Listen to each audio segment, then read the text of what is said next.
I'm definitely one of those people who thinks that people make history. History doesn't make people, And I think that,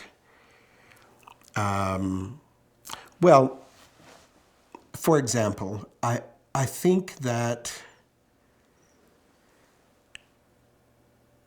the coming of people from away to the prairies and to this part of the world, to the west, to Western North America, is one of the great adventure stories of all time. It is now, I'm happy to say, being more and more understood in the context of what that meant also for First Nations who were already here. But it has to be understood as the adventure of the people that were coming here as well.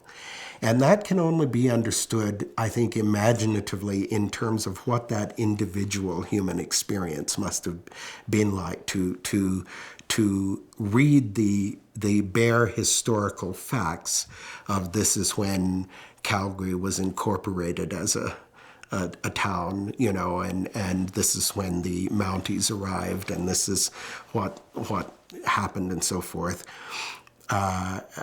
It doesn't really tell the story the way one short story or poem or play or film can tell it in terms of what did that feel like inside you. So I'm sitting in the audience and I'm reading about an early homesteader on the prairies building the sod hut.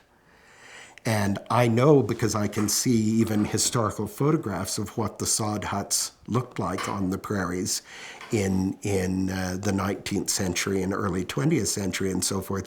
That tells me nothing. However, if I know that man's name, that he came from Eastern Germany and that his name was Karl Kautz, and that he had come across on a boat to Montreal, landed in Montreal with his brother, who died in Montreal in immigration quarantine because he had TB and so forth. And then Carl somehow worked in Montreal till he got the money to buy a train ticket across the country and so forth. And that he's alone on the land, making a home for himself so that he can survive his first winter on the prairies.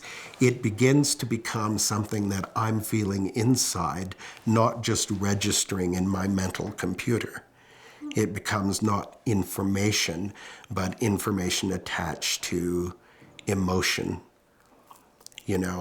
that will stick with me longer than the facts I memorize for a history quiz,